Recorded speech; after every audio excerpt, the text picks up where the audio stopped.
इतना दर्द देलू दिल पा वायरल भइल बानी रील पा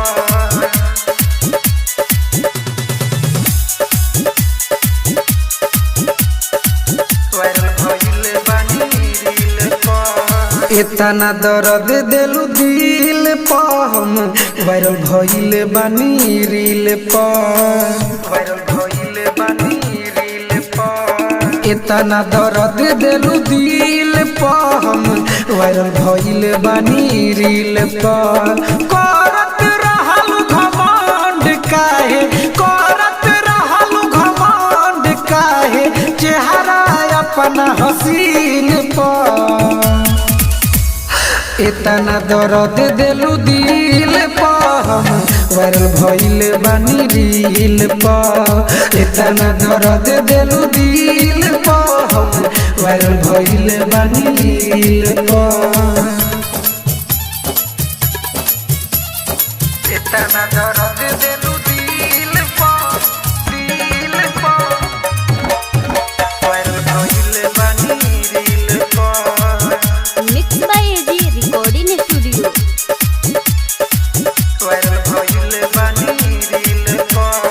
धोखा देलू तो देहिया में हमारा आइल इतना जुनून हो किन के कैमरा लगनी बनावे वीडियो आना धून हो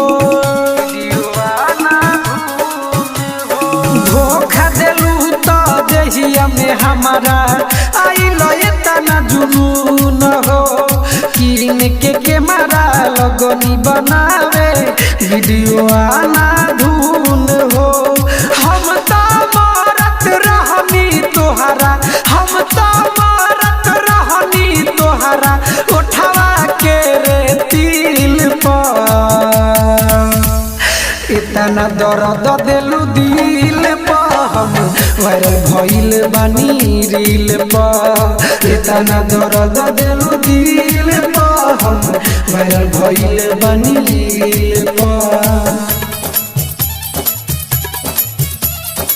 इतना दर्द देलू दिल पा वायरल भइल बानी रील पा